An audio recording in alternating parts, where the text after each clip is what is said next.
እንደፈራትና ወደፊት ለህይወቱ በጣም አስጊ እንደምትሆንበት አውቋል። ስለዚህ ዝናን እንድታስወግድልኝ እፈልጋለሁ በማለት ይጠይቀዋል።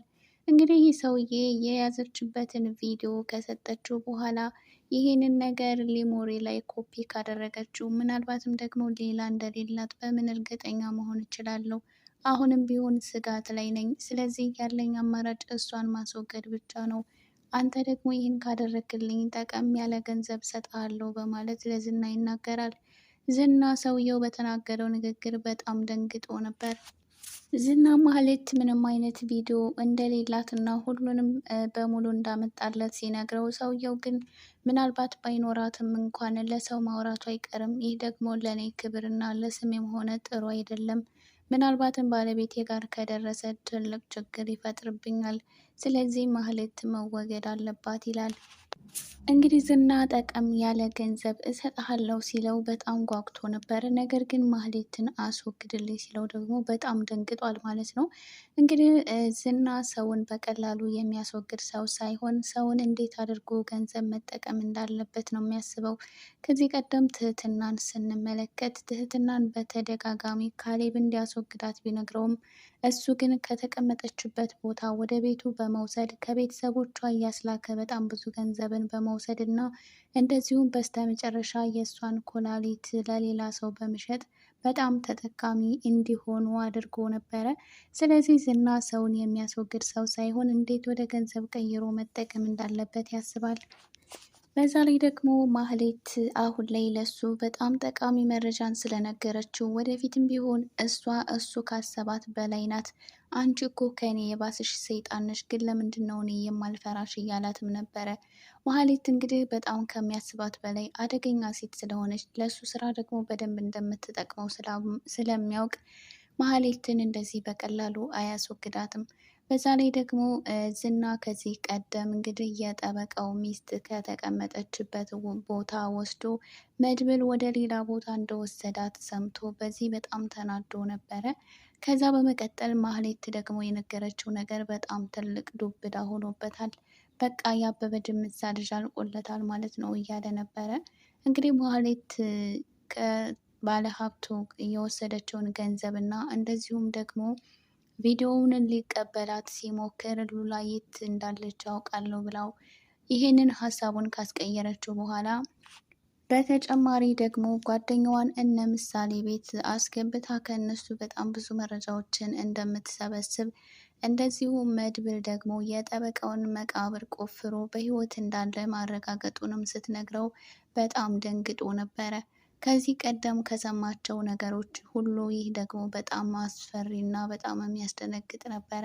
ቆይ ይሄ መድብል የሚባል ሰውዬ ምን አይነት ሰው ነው እያለ ነበረ። በጣም በተደጋጋሚ ሊከታተለውና እሱንም ለመያዝ ሞክሮ ነበረ። መድብል ግን በየት ወጥቶ ቤት እንደሚገባ ለራሱ አይታወቅም። ለዝና መድብል በጣም ትልቅ ራስ ምታት ሆኖበታል። ስራዎቹን ሁሉ እያከሸፈበት ይገኛል ማለት ነው።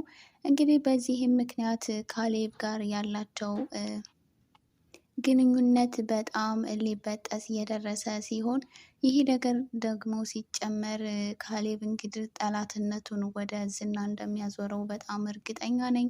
ምክንያቱም እንግዲህ በመድብል ምክንያት ትህትና ከዛ ቤት አመልጣ በጣም ትልቅ ሚሽን እንዳመለጣቸው ነበረ። አሁን ደግሞ ይህ ነገር ሲፈጠር እንግዲህ ዝና በጣም አስቸጋሪ ሁኔታ ውስጥ እንዳለ ይታወቃል ማለት ነው። እንግዲህ መድብል የሞገስንና የሉላን ነፃነት ለማወጅ እንደዚሁም ደግሞ ዝናን ከነ ግብረ አበሮቹ ወደ እስር ቤት ለማስገባት ስራውን እያፋጠነው ነው። እንግዲህ መድብል ዝና ሳያውቅና ምንም ነገር ሳያውቅ መድብል በጣም ብዙ እርምጃዎችን ተራምዷል። ምናልባትም ይህንን ሁሉ ነገር ማድረጌን ሲሰማ በቤተሰቦቼ ሊመጣብኝ ይችላል፣ ምሳሌንም ቢሆን ሊይዛት ይችላል ብሎ ስጋት ስላደረበት መድብል በጣም የሚወዳትን እና የእሱ የሆነችውን እህቱን አፈላልጎ በማግኘት አንድ ነገር ለማድረግ ከሞከረ እኔም በእህቱ አስፈራረዋለሁኝ ብሎ እህቱ የት እንደምትገኝና የት እንደሆነች መድብል በማጣራት ላይ ይገኛል። ዝና አሁን ላይ መድብል እያደረገ ያለውን ነገር ሲሰማ በጣም ደንግጧል። እንግዲህ ጠበቃው ሞቷል በማለት ቤተሰቦቹን በማሳመን እና እዛ መቃብር ውስጥ የሆነ ስብርባሪ ብረታ ብረትን እንደቀበሩ በደንብ ስለሚያውቅ ዝና የመድብልን ማወቅ ሲሰማ እዛ ውስጥ የተቀበረውን ነገር አውቋል ማለት ነው።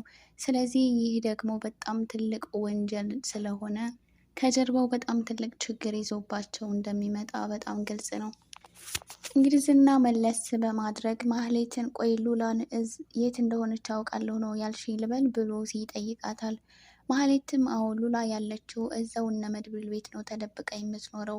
ይህንንም ጓደኛ ኤደን ናት የነገረችኝ፣ እዛው አብራቸው ነው የምትኖረው ብላ ትነግረዋለች። ወይኔ እዚህ ሆና ነው ማለት ነው እኔ አገሩን የማስሰው በማለት ዝና መድብል ምን ያክል አደገኛ ሰው እንደሆነ ይረዳል። እንግዲህ እዛ ቤት ገብቶ ሉላን የማግኘት እድሉን ካገኘው ምናልባት ደግሞ ሉላ አማካኝነት ሞገስንም ሆነ መድብልን አስፈራርቶ ምንም ነገር እንዳያደርጉ ማድረግ እንደሚችል ያስባል። ነገር ግን ይህ ነገርም አይሳካለትም። አሁን ላይ ሉላ ያለችው ከሞገስ ጋር ሲሆን እነ መድብል ቤት የለችም። ምናልባት ይሄ በተሳሳተ መረጃ ነው በሚል ማህሌትን የሆነ ችግር ሊያመጣባት ይችላል።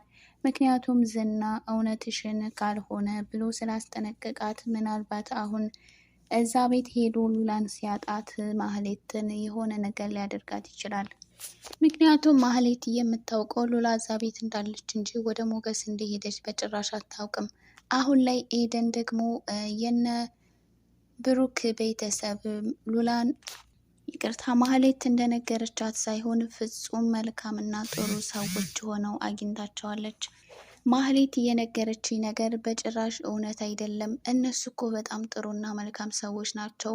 ለእኔ ማንም ሰው ክብር ሰጥቶኝ የማያውቀውን ክብር ሰጥተውኛል። በዚህ አጭር ጊዜ ውስጥ ለእኔ ያላቸው ፍቅርና ክብር በጣም የተለየ ነው።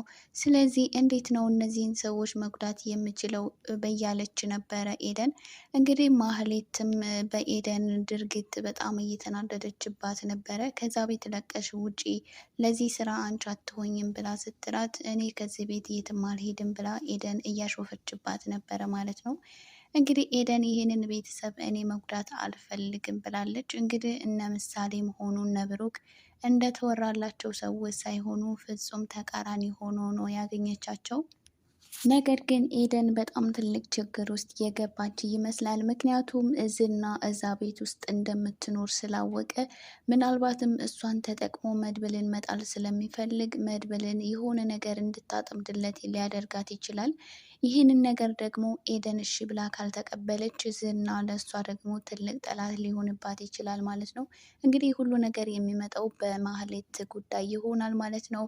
ነገር ግን ማህሌት አሁን ላይ በዚህ ምክንያት ከዝና ለመትረፍ ትችላለች ማለት ነው። እንግዲህ ኤደንን እዛ ቤት እንዳስገባቻት እና ሉላ የት እንዳለች እንደምታውቅ እንደዚሁም መድብል እያደረገ ያለውን ነገር ስለነገረችው ወደፊትም ቢሆን ትጠቅመኛለች በሚል ህሳቤ ማህሌትን ምንም ነገር አያደርጋትም ማለት ነው። ሲቀጥል ደግሞ ዝና አሁን ላይ ማህሌትንና ኤደንን ተጠቅሞ መድብልን እንዴት መጣል እንዳለበት ያስባል። በዛ ላይ ማህሌት በጣም ስማርት የሆነ ጭንቅላት ስላላት የእሷን ሀሳብ እየተቀበለ ምናልባትን መድብልን እንዴት መጥለፍ እንዳለባቸው ያስባሉ። ሌላው ደግሞ ሞገስ እና ሉላ አሁን ላይ ሆነች ቤት ውስጥ ተቀምጠው ነፃነታቸውን በተስፋ እየጠበቁ ይገኛሉ። መድብልም የነሱን ነፃነት ለማወጅ ስራውን ተያይዞታል ማለት ነው። እንግዲህ ሉላ ከሞገስ ተለይታ መኖር እንደማትችል በደንብ ግልጽ ነው። ምክንያቱም ከዛ ከነብሩክ ቤት እንዴት በመስኮት አመልጣ ወደ ሞገስ ወዳለበት ቦታ በመሄድ ከዚህ በኋላ እኔ ካንተ ተለይቼ መኖር አልችልም፣ እዚሁ ካንተ ጋር ሆኜ የመጣውን ነገር መጋፈጥ አለብኝ ብላ ከሱ ተለይታ እንደማትኖር ስትነግረው መድብል ደግሞ ለነሱ የሚሆን ቤት ተከራይቶላቸዋል ማለት ነው። እንግዲህ እዛ ቤት ውስጥ ሆነው ነፃነታቸውን እየተጠባበቁ ተስፋም እያደረጉ ነው ማለት ነው። እንግዲህ የሞገስ እና የሉላ ነፃነት በቅርቡ እንደሚታወጅ ግልጽ ነው። እንግዲህ ለዝና መድብል በየሄደበት እና በሚያደርጋቸው በእያንዳንዱ ነገሮች ላይ እንቅፋት እየሆነበት ይገኛል። አሁን የነገሩ ሁሉ ቁልፍ ያለው ጠበቃው ጋር ሲሆን መድብልና ዝና ጠበቃውን እያፈላለጉት ይገኛሉ። እንግዲህ መድብል ጠበቃውን ካገኘ ዝና የሚወድቅበት የመጨረሻ ሰዓቱ ይሆናል ማለት ነው። ነገር ግን አሁን ላይ ምናልባትም ደግሞ ዝና ቀድሞ ካገኘው መድብል እስካሁን ድረስ የለፋበት ነገር ሁሉ ሊከሽፍበት ይችላል ማለት ነው። ነገር ግን ጠበቃው ደግሞ በጣም በጥንቃቄ እንደሆነ እየተንቀሳቀሰ ያለው ከዚህ ቀደም ሲናገር ነበረ። ሰው ጭራሽ ይቀመጥበታል ብሎ ወዳላሰበው ቦታ ወደማያስበው ቦታ እንደሆነ የሚቀመጠው ከዚህ ቀደም ለመድብል ሲነግረው ነበረ። ምናልባትም መድብል ደግሞ ቀድሞ ሊያገኘው ይችላል። ከዚህ ቀደም የተለያዩ አንዳንድ ፍንጮችን ሰጥቶት ስለነበረ እዛ ቦታ ላይ ደግሞ መድብል እየፈለገው ነው። በዛ ላይ ቤተሰቦቼን ቀድመ ካገኘህልኝና ጤንነታቸው የተጠበቀበት ቦታ ላይ ከሆኑ እኔ ዝና ላይ ለመመስከር እርግጠኛ ነኝ፣ ዝግጁም ነኝ ብሎ ነበረ ማለት ነው። እንግዲህ መድብል ጠበቃውን ካገኘው ዝና ይወድቃል፣ ይሸነፋል ማለት ነው። ውድ የምሳሌ ድራማ ተከታታዮች ለዚህ ቻናል አዲስ የሆናችሁ ላይክ፣ ሰብስክራይብ በማድረግ ቤተሰብ ሁኑ። ቤተሰብ የሆናችሁ ከልብ እናመሰግናለን። በቀጣይ ቪዲዮ እስከምንገናኝ ሰላማችሁ ይብዛ።